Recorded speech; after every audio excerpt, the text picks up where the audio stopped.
Hello, Algebra 2, and welcome to your first lesson of Topic 2. We got 2.1. We're going to talk about the vertex form of a quadratic function. So our essential question today is, how does the equation of a quadratic function in vertex form highlight key features of the function's graph? So we're going to look at what those key features are and learn how to identify them. So recall from our introduction or our overview, right, that we're looking at quadratic functions in two forms. This is our standard form that we look at, right? You normally see them in that form. It's the form that we use to use the quadratic formula. But today we're going to look at a different form of it. We're going to look at the form of a quadratic function, the vertex form of a quadratic function today, where H and K are going to be our vertex. So that's going to tell us a lot about the graph of our quadratic function and some of those key features. So let's go ahead and get right into an example and see what we're talking about. So let's do a little transformation. So here we have the transformation of the parent function, x squared. And what we've got here is this transformation. So now let's compare it. Let's get out our vertex form of a quadratic function. We've got x minus h squared plus k. Okay. So first thing we need to do is identify a. So it looks like a is negative 1/2. What does this value of a tell us? It tells us that, first of all, the parabola is going to open down, right, like a frowny face. It also tells us that this is going to be vertically compressed. Let's go ahead and write that correctly, right? So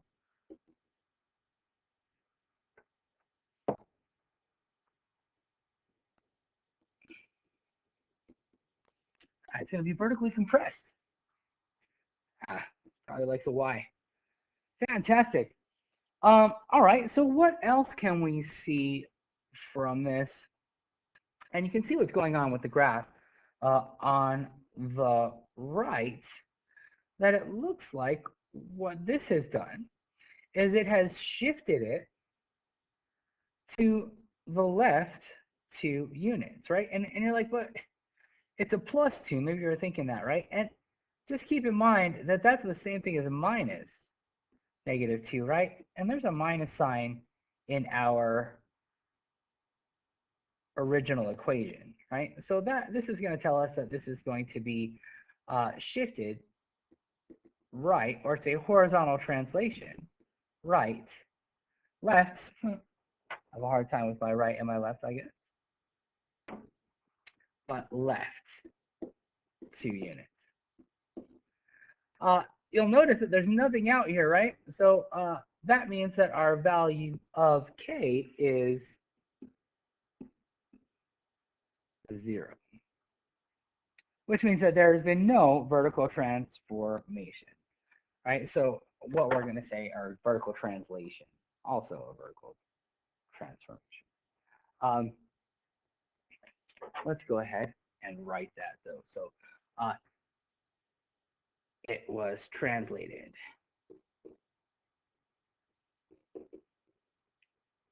right to left 2 units. All right, beautiful. Let's go ahead and check out another one. So let's see what is happening with this. First of all, we'll identify that A is equal to 2. So what does that tell us? That tells us that the graph, and if we look at the graph, we'll be able to see it. I think maybe we zoom a little bit, we'll be able to see a little better. There we go. we'll see that this 2 tells us, first of all, that the parabola is going to open up. Also, it's going to tell us whether it's been vertically stretched or compressed. In this case, it has been stretched by a factor of 4. And we could say it's vertically stretched. Vertically stretched. Well, I'm not going to have room for that word there. Come on. Okay. Here we notice that our value of h is -1. So because h is equal to 1, our value of h is 1, then we're going to shift it to because h is 1, it's going to be a horizontal translation, right 1 unit.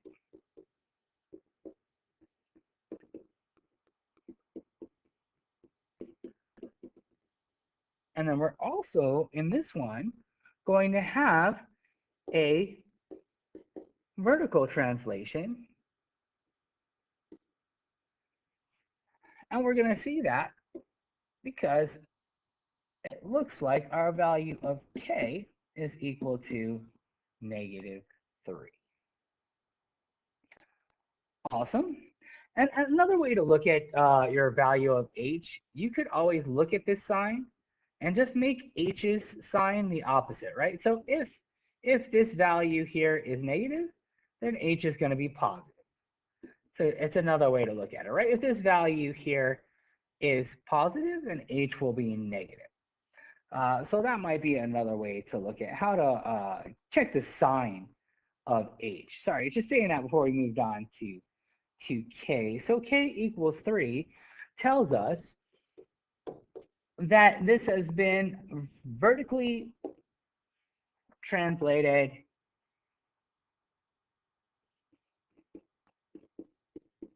so it's a vertically translated,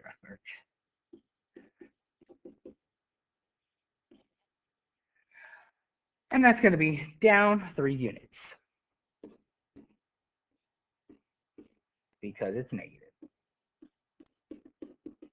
Fantastic. So we have described the transformation from our parent function f of x equals x squared to our new function j of x. Awesome. So we'll move right on to example 2. In example 1, we were given a graph and we're trying to figure out how it was translated from a parent function. And now we're just going to go ahead and determine these key features of a quadratic function. And I do believe, I think we could go ahead and graph it as well. So we'll go ahead and get out a graph so we can do that. All right, let's look at the key features. What key features actually am I going to want to look at? So let's write this down over here. What are the key features that I'm going to check out? I'm going to find the vertex. I'm going to look at the axis of symmetry.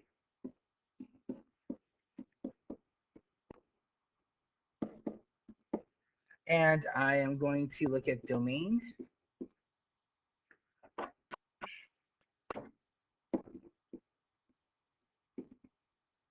Range.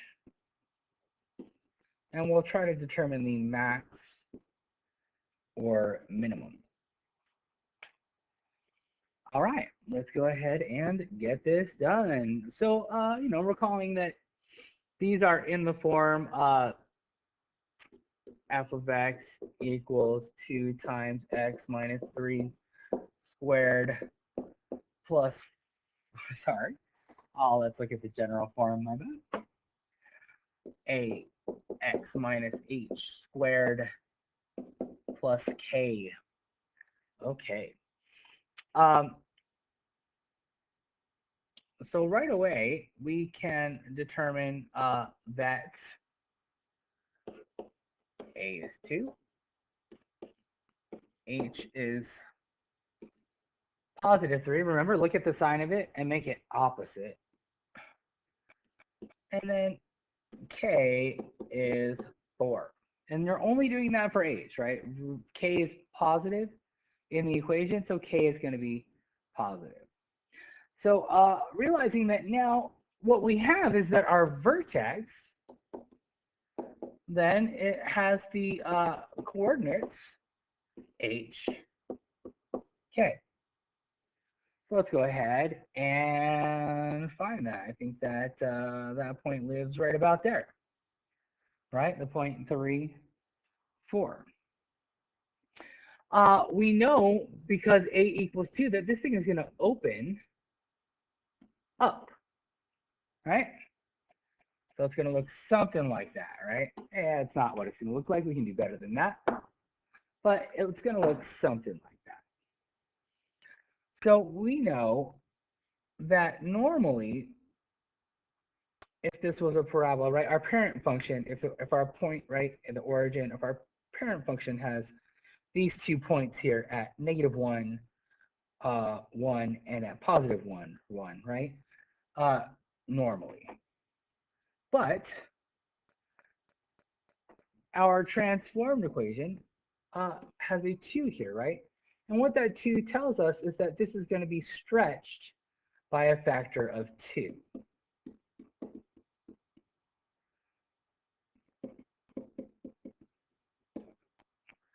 So if our points should have been here, well, they're going to be twice as far away vertically, which means that those points now are going to be here and here. And there we go. Pretty good sketch. So we have determined our vertex. Our axis of symmetry is a vertical line straight through the vertex. This one happens to be x equals 3 because every point on that line has an x coordinate of 3. So our axis of symmetry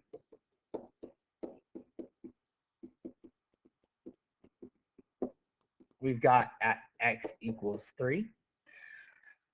Let's look at max and min. In this case, it is a minimum value, right? It is at our vertex, right? So our minimum value is 4. Or we could say our minimum is at y equals 4. That helps us a lot with our range, but let's first talk about our domain. So we're looking at this and we're saying, hey, is there any value that x can't be as x goes out to infinity, positive infinity? Is there anything that x can't be? And as x goes way out to negative infinity, is there anything that x can't be? And the answer is there's not, right? So that means that our domain is going to be all real numbers, or we could say it's contained within the interval from negative infinity to positive infinity. Let's go ahead and look at our range. This is where we actually have something going on here, right? Because we can see that for our y values, we've got a minimum value. There can't be anything less than 4. So our domain is going to be, and we can't include 4, right? It's going to be from 4 all the way to positive infinity. That's all of the things that our y value can be. So there we go. We've got the key features of this quadratic function. Okay, so moving on to our next example, example 3, we're going to write the equation of a parabola from a graph. Fantastic. So we've got a graph here, and we're going to have to go the other way with it, right? Recalling that our general equation in vertex form is f of x equals a times x minus h squared plus k. Okay. We know, because we've been given our vertex, that that h is equal to 2, and k is equal to 3. Remember, we're choosing the opposite sign for h. So fantastic, but we don't know what a is, right? So what we're going to do is in this equation, we're going to substitute h and k and actually x and y here. So let's look at that. Let's substitute those values in. Also, I can write, instead of f of x there, I could write a y equals that. So I'm going to go ahead and just change that. We don't know what a is. We know that x is 0 because they gave us these points here. And minus -2, right? Since h is a -2.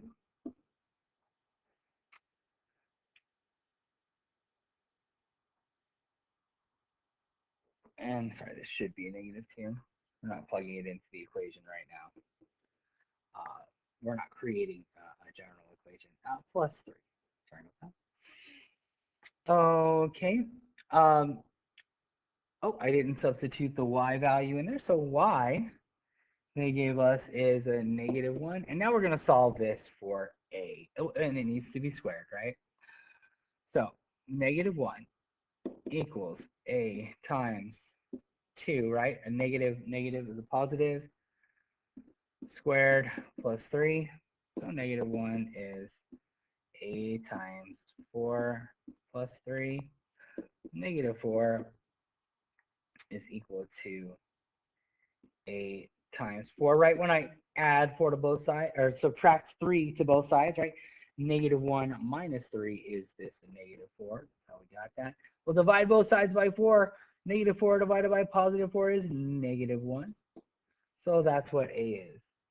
So now we're actually able to substitute our a, h, and k into our equation up here, and that will give us that'll give us what we need, right? So a is -1. I'll just put a negative sign there. X, we're going to leave. K, H, my bad, right? We've got a minus -2, so we're going to put a plus 2 there. And that's what I'm talking about when we're changing the sign. It's when we're putting it into the general equation of the formula. X plus 2 squared plus k, and k is 3. And there you have it. All right, let's do that again. All right, so in this case, we have, we don't have a graph, but we've got all the information that we need, right? We know that h is equal to 1, right? And that k is equal to -4. Awesome. And we're going to use this as our x and this is our y. So the first step is we need to find what a is. We'll find what a is. So that means we're in the equation y equals x minus h squared plus k. We're going to substitute x, y, h, and k.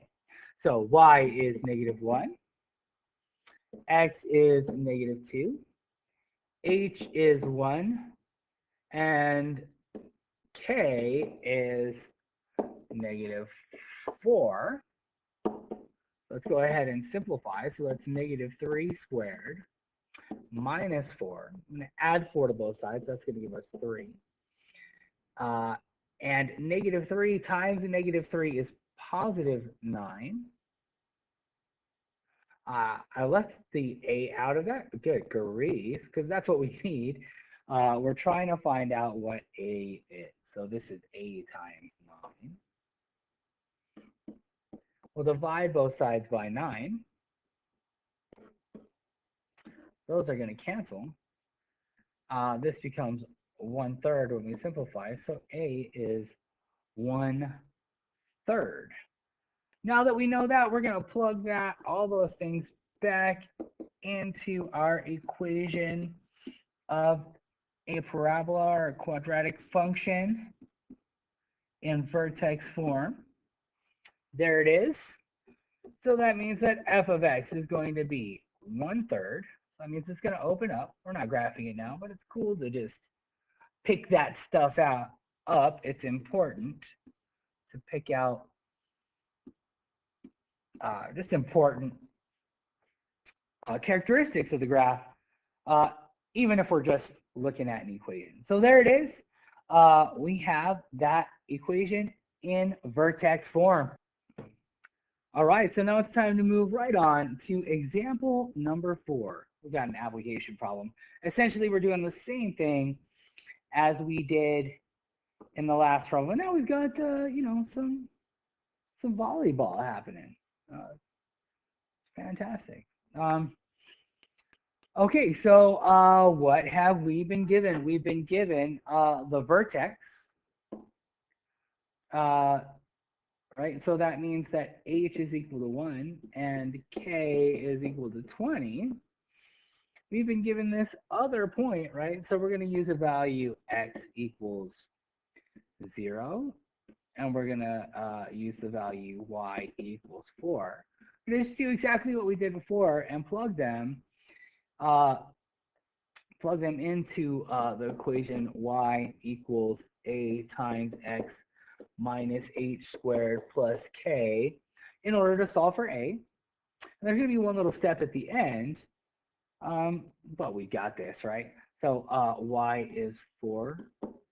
A we don't know, so we've got to leave that as a variable.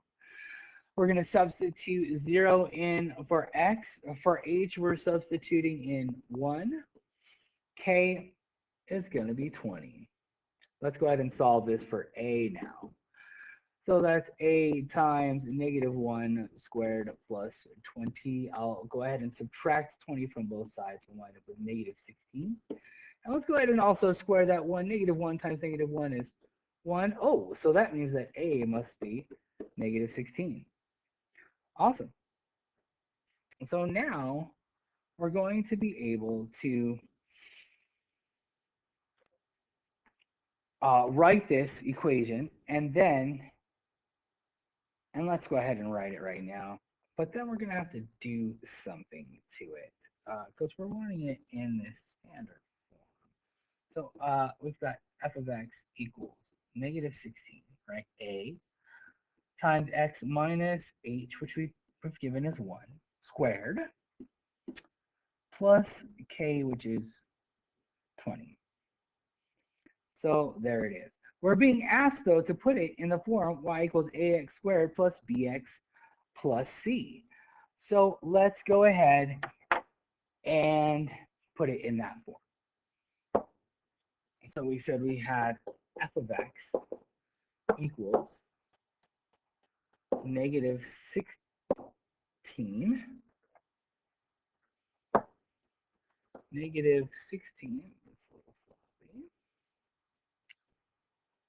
-16 x minus 1 squared plus 20. So what we're essentially need to do is we need to substitute y for f of x. And then we just need to expand what's going on over here on the right side of our parentheses. So that's x minus 1 squared is x minus 1 times x minus 1. Right? Please, please, never, ever, ever, ever, ever, ever, ever do that. Never do it. Remember that, x minus 1 squared is always going to be x minus 1 times x minus 1, just like x squared is x times x, right? So just keeping that in mind when we expand that. So now we're going to have to distribute, first of all, in here. So x times x is going to be x squared. I'm going to leave that parenthesis on the outside because the 16 is going to distribute last. So x times -1 is -x. -1 times x is -x. And -1 times -1 is +1. We'll close that parenthesis, put that 20 out there. Now it's time to go ahead and simplify what's inside of our parentheses. So negative x minus x is negative 2x plus 1 plus 20. Now we can distribute that negative 16. So negative 16 x squared. Negative 16 times 2 is going to be positive 32. And that's an x. And then negative 16 plus 1 is times positive 1 is negative 16. All right. And then plus the 20 over here at the end. All right. We're almost done. Let's go ahead and combine like terms. And then we've got this thing. Plus 32x, negative 16 plus 20 is 4, and there you go. Awesome, so that wraps up lesson 2.1 where we're talking about the vertex form of a quadratic function. Remember, we got all these fantastic formulas and information at the back of the chapter. This is all great stuff to just kind of get a look at what's going on at a glance. Thank you guys so much for watching the video today. And if you're not having a great day, I know you're going to have an amazing one. Thanks.